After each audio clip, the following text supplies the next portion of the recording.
310,000 miles on this Toyota Highlander. These things are tanks, but there's some broken things. Let's get started.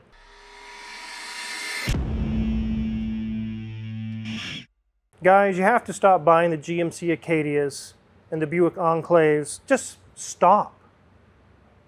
Buy a Toyota. Buy one of these. They still make Highlanders in 2026. So you can find one to fit your budget all the way back to 2004. There's a whole decade, 2 decades of Highlanders. These are, my dad drives one of these. He knows. I gave him advice. These are very good.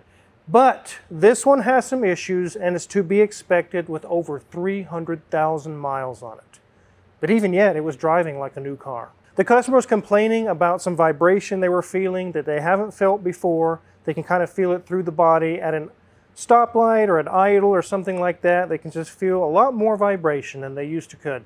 So let's take a look around this Highlander. So here's the front of this Highlander. You guys have probably seen these in your hometown all over the place. There's lots of these on the road. You can see this one's an all-wheel drive and it's in silver in color. I really would prefer this color. It stays cleaner longer. Has some 16-inch 6-spoke wheels, which look very nice for the high miles. This is the V6 4-wheel drive model. And again, it looks very nice down that side. Guys, it looks like it has 100,000 miles on it, not 310. Let's hop under the hood. I can't believe it's been a month since we opened this shop. I'm so happy with how everything is running and the amazing welcome we received from everyone. But what I can't believe is how we made it through all that stress. You guys know how hard it is to move. Just think of adding a whole business and having it up and running in a week. There were many times that Mrs. Wizard and I were not seeing eye to eye on things, and that just added to the intense strain we were both under. We've been married for over 20 years and have been through some difficult times. This move is at the top of that list. Now I see why people say moving is one of the hardest things you do in your life. We really could have used some help during that time and help us stay positive and not let everything weigh us down. Talking with a therapist really puts life into perspective and helps you manage things that feel out of your control. That's exactly what our sponsor BetterHelp is there for. They make starting therapy easier. They put you in the driver's seat and you choose the therapist you like. You choose how and when you want to meet, phone, video, or text. With their help, you start living the life you've always wanted. Click the link in the description or go to betterhelp.com/carwizard to get 10% off your first month of therapy. Don't wait. You deserve the best life possible. Now let's get back to this Highlander. Now you can get these with the 4-cylinder in this 2005 model year or the 3.3 V6. Now this isn't the 3.5 that's common in most all Toyotas all the way up till now. This is back when they had the 3.3, which is a bulletproof engine. Take a look, guys. It's pretty easy to get around the front part of the engine and also through the side here. There's lots of room. If you have to do a valve cover gasket or spark plugs on the back, you do have to remove this plastic plenum, which is true on most Fords and Chevys. There's a lot of cars out there that do that anymore. It's not just Toyota. But pretty easy to get parts for this thing and easy to work on. So if you're looking at these models and you say, which should I get, the 4-cylinder or the V6? I would choose the 4-cylinder. It has plenty of power. It's not a tire burner. It's not going to go 0 to 60 in 2 seconds or something crazy. But it's plenty of power and there's a lot less parts. There's 4 spark plugs instead of 6, 4 injectors instead of 6. A lot of easier to get to because the engine is physically smaller. You can get around the engine a lot easier. My dad does have the V6, but I would prefer, if I had one, the 4-cylinders. Simply because the repair bill may be a little cheaper and it's easier to work on. With 310,000 miles on this thing, it has had a timing belt done in the past. Let's take a look. So you can see here on this blue sticker, Aisin timing belt replacement at 207,796 miles back in 2018. On most Toyotas, they want you to do the timing belt. It's 90,000, 105,000, 100,000. Some of them are 80. It just depends on what model you have, but it's definitely time, both with year-wise and with miles, for what I believe to be its 3rd timing belt. This one's been maintained very well. I can tell this customer maintains it very well. But before we dive into what was wrong with the original complaint, Let's take a look inside the interior. There you have it, 310,085 miles. And I bet you're thinking, oh, this thing has got to be looking like it's been through the ringer. Well, let's be shocked. Dash, really good condition up there. Kind of a dark gray, kind of a lighter gray down below. They have upgraded the stereo system to a JVC, which is nice. Very simple to use controls for the HVAC system. Have our gear selector. Everything's looking good so far. Have some spots here to hide things. And they've got the control for that new stereo system. We lift up here. Okay, we've seen a few things that are not looking perfect and pristine, but okay, how many cup holders look great to begin with? And then we move back, and this must not stay closed. There you go. This is the extent of what is no longer working in here, and they have added Velcro to keep the butterfly door down. Well, we're going to leave it that way. We do have seat covers over the seat, so we don't know what they look on the underneath. So they may be showing more of that age, but the seat covers are in very good condition and looking very nice. Door card, still looking good. Even that light gray fabric. Yeah, no sun's fading, no tears from the UV hitting it all the time. Looking good. The back seat is in really nice condition. We do see some water spots, and they show up much more clearly on camera than they do to the naked eye. So yes, you are noticing them, but when I'm looking at them in person, they really don't look as noticeable as you're seeing them on screen. Headliner, looking good, not sagging. And here we are at that steering wheel, and yeah, it's Toyota. They don't put buttons and buttons and buttons galore everywhere. No, they just have the Toyota symbol here in the center, in the horn airbag. That's it. That's all you really need. So let's get this up in the air and see what it looks like on the underneath. So with this vibration the customer is experiencing, let's play the game and see if you can figure out what it was. Let us know in the comments what you think it is. Again, the vibration happens at idle or maybe at very slow speeds, and they can feel it through the body. Could it be possibly with the wheels off that it could be bad CV shafts? Could it be an out of balance wheel? Or could it be bad motor mounts? Let us know what you think it is in the comments. Now with 310,000 miles on it, on a Toyota, even they start to develop some leaks. Let's take a look. So we can see some leaks going on here. It's on the bottom of the bell housing. It's also on this oil pan.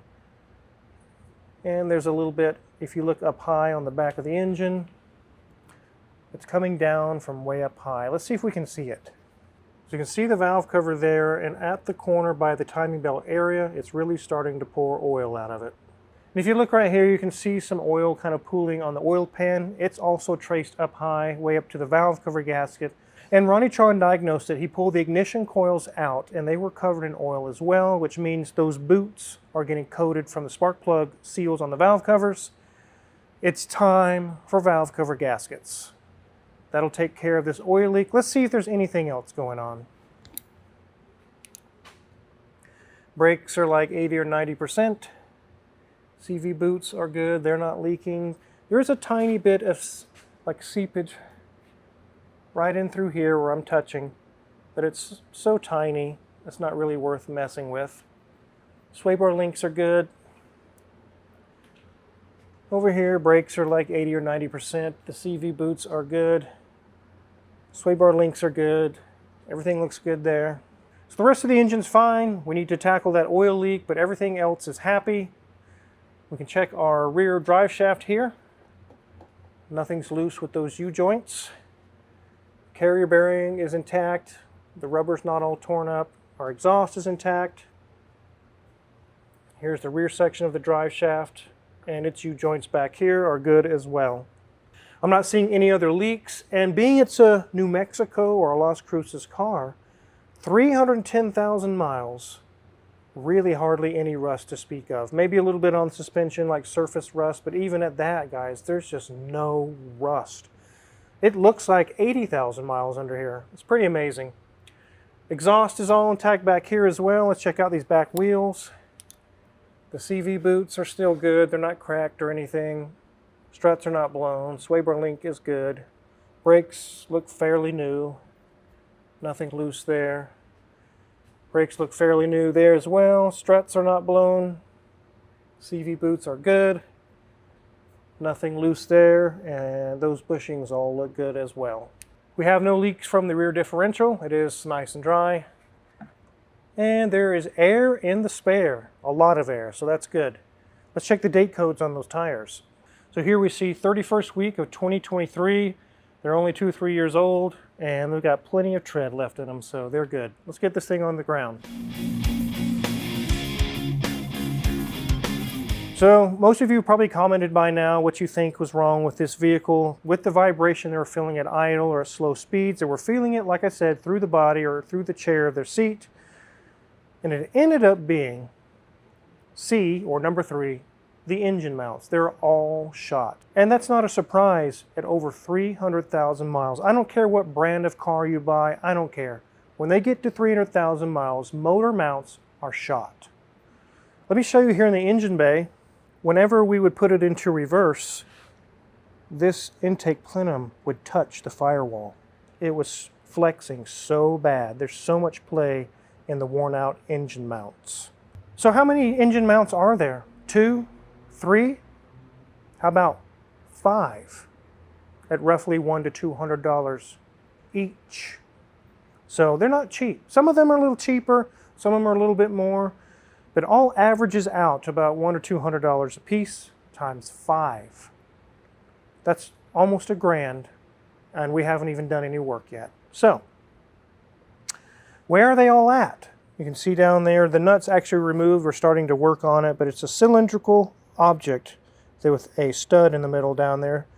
That one has tons of play and it's completely sheared. And there's 2 on either side, one at the back of the transmission and one at the front of the engine. Let's take a look at those. So there's our transmission mount that Ariel has installed. He's taken over on this one while Ronnie's working on another vehicle, some electronics. So that one has been replaced already. And this one's also through the other side of the wheel well. You can see the brand new mount there on the front of the engine. That one was almost torn in half. So those are the 3 main mounts. And then there's 2 torque mounts, or torque struts, torque arms, whatever you want to call them. This one goes up into here, as so, and that kind of keeps the engine from rocking back and forth. And this one goes on the bottom back of the engine, which also does the same thing. You can see it's tearing the rubber right here and starting to rip along here. And on the other side, it's ripping really bad. You can see I pry it open, it just gets worse and worse and worse. It's basically completely torn all the way in through this area. But wait, there's more. We're not done with the mounts yet. We still have another one to go. So let's set this one aside. This one goes at the lower rear of the engine. And the piece that you actually replace is just this little guy. And it is deformed and it's allowing way too much play. Look how much flop is in there. You know the old saying, give somebody an inch and they take a mile? That applies with engine mounts. If you take 1/4 of an inch here, and an inch there, and a 1/2 an inch there, and a 3/4 of an inch, and you start stacking all this together, it can allow a full inch or 2 inches of engine play when they all start stretching or tearing. And like I said, the intake manifold or the plenum was physically touching the firewall. The mounts are so bad on this vehicle. So I'll set these down and I'll show you some of the old ones and how bad they were. So this one was the transmission mount, and it wasn't too bad. There's a little bit of flex in it, but it actually was still somewhat decent. But this was the front of the engine, and the rubber is torn so bad I can just flex the whole thing. You can hear the rubber tearing, listen. And the forward mount I just showed you, which is up by the exhaust manifold, when we lifted the engine to replace these, that mount is actually already separated in half. I could physically have 2 pieces. We haven't gotten that one out yet because the new one hasn't arrived, but when we get all these mounts replaced, that vibration will be gone. So let's say you don't want to spend the money to do the engine mounts and say, well, I've got a little while longer, or I could drive it that way, just be careful. No, it's a terrible idea. You've got to get them fixed. And the reason why is when the engine flexes that much, you can literally break the neck off of one of your radiator outlet hoses or the outlet neck off the radiator. You could pull wiring harnesses and rip wiring. The engine's not really supposed to move that much. That's why the mounts allow a little bit of leeway, but not 2 or 3 inches of leeway. You can rip power steering hoses. You can really cause some serious damage if you don't get them fixed. So they have to be done. This is one of those situations I wanted to get a video out to you guys to show you this customer only had a concern with an engine vibration.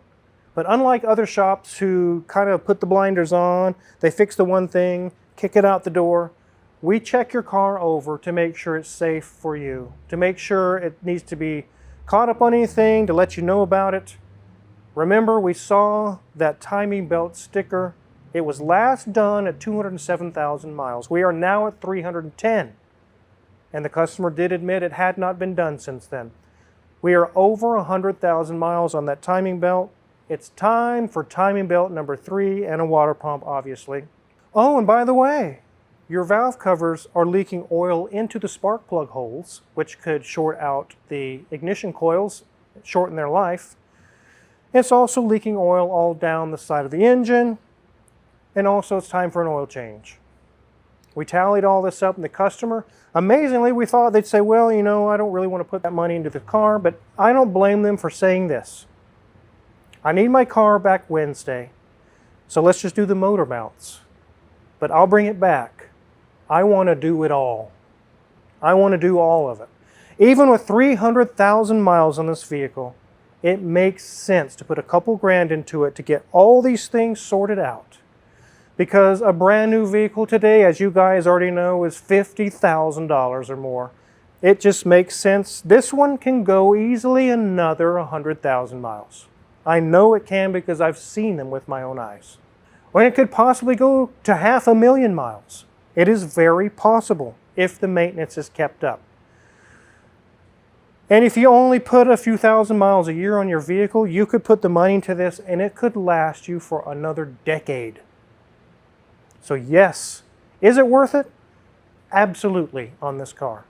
And I totally get the customer wanting to break this up a little bit because again, they had anticipated only the engine vibration or the vibration that they were feeling to be repaired. They weren't aware of all the other things, but now they are. And based on the fact that they thought they were only going to be doing the engine vibration, they thought, well, I need my vehicle by Wednesday. They should be able to have it done by then. And we are going to. But the other things will have to be brought back at another date. Can they go much longer on that timing belt or the oil leaks? Yeah, they can go a little while longer. They just need to make sure they get it back in here as soon as they can so that we can take care of the rest of the issues. And again, many more miles left. So at the beginning of the video, I kind of joked around and said no more Acadias, no more Enclaves, things of that nature. Guys, I'm telling you, how many people I have had come through the shop with those vehicles, GMC Acadias, Ford Explorers, some of the newer ones. Also the Buick Enclave, the Chevy Traverse, GMC Terrain. A lot of these vehicles, they're telling me after I fix them, I should have never bought this vehicle. It was a terrible decision. But I have not heard that from people who own Toyota Highlanders. They say, I'm glad I bought this. It has lasted me so long, and it has not depleted my bank account any more than it really should have. So definitely wanted to get a video out to you guys to talk about what was wrong with this after 300,000 miles. It was causing a vibration, and how if you're in the market, again, for a reliable SUV, you can get one just like this, around a 2005 model, for between $6,000 and $10,000. That's very reasonable in today's age as compared to a new car at $50,000. And again, they still make the Highlander even to 2026. So anywhere in your budget, all those years and years of Highlanders, there's one for you. There really is. So as soon as the rest of the mounts show up, we'll get them installed, and this customer will be back on the road, and they can bring it back later to get the rest taken care of. If you're curious what kind of tools we're using to work on this Highlander, or my 63 Cadillac, or any other car in the shop, check our Amazon affiliates link in the description below. A lot of the tools we use every day in the shop, tried and true, are listed for sale there, and if you purchase any of them, we get a small cut, and we really do appreciate it. And we have many more videos to come. We have a full schedule for the next 4 to 6 weeks, which means more videos for you guys. Make sure to hit the subscribe button and the notification bell on the way out. Thanks for watching.